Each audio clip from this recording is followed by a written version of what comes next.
ভাইটারে আমার, বন্ধুরারে আমার, এক বাড়িতে আমি চুরি করতে গেছিলাম, সেই বাড়ি আমারে ধরিচ্ছে। ধরার পর সে আমাকে জিজ্ঞাসা করছে চুরি করে কেন। আমি বললাম চুরি করা যায়। কয় কোন হাদিসে পাইলা? আমি কই হাদিস না রে ভাই, আমি যে হাদিস তৈরি করি। কয় কেমনে বলো? আমি বললাম তাহলে শোনেন, চুরি করা যায় কিন্তু কিন্তু কি? সে আমাকে প্রশ্ন করলো, আমি উত্তর পাইলাম না। আমাকে জোতা দিয়া ঠাস ঠাস করে 3টা বাড়ি মারলো গুনিয়া।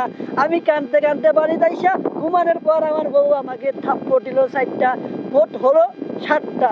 এই 7টা থাপ্পড় নিয়া আমি বেদনায় বিপ্রত হইয়া কাঁদতে কাঁদতে কাঁদতে নদীর পাড়ে গেলাম। নদীর পার একটা মাইয়ার লাগে আমার দেখা হইলো।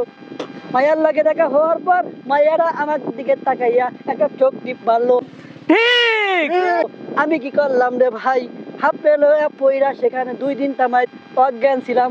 অজ্ঞান থাকার পর আমি গেলাম বাড়িতে। বাড়িতে যাওয়ার পর যখন বউর সামনে দাঁড়াইলাম, বউ দেখি কাল ছাপের মতো আমার দিকে চাইয়া গোলামের ফুট গোলাম কইয়া একটা ঝাড়ু নিয়া আমার মাথার উপরে 3টা আঘাত করলো। সেখানে আমি বেহুশ, আর কিছু বলতে পারি না। এই পর্যন্তই, আমি আর কিছু জানিও না, বলতে পারিও না। তো ভাই, বোর সাথে কথা বললে সাবধানে বলবেন। স্ত্রী হতে পারে কিন্তু এরকম না যে মারামারি করবে।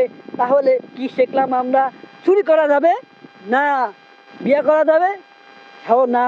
তাহলে কি হলো? তাহলে কি হলো? প্রেম করা যাবে না, কারণ প্রেম করলো ধরা, বিয়া করলো ধরা, চুরি করলো ধরা। কিন্তু চুরি করা যাবে। মানুষে যদি সরে একটা গরু বানিয়ে থয়, সেই গরুটা চুরি করিয়া আনিয়ে খাইলে আছে না যায়, এদের কোনো কিছু নাই। সেটা আমার এই হাদিস। সবাই বলেন সুবহানাল্লাহ। কি হইলো হুজুর? এনে তো চুরির ঘটনা কইছেন, এনে সুবহানাল্লাহ কোনের কি হইলো? হ্যাঁ হুজুর, কথা তো ঠিক। এনে সুবহানাল্লাহ তো কম যাইবো না। সব তো চুরির কথা কইছেন। এনে তো সব চুরির বয়ান। সব কাজেই সুবহানাল্লাহ বলতে হয়। আপনারা কি জানেন না? এটা কি নতুন কোনো কিছু?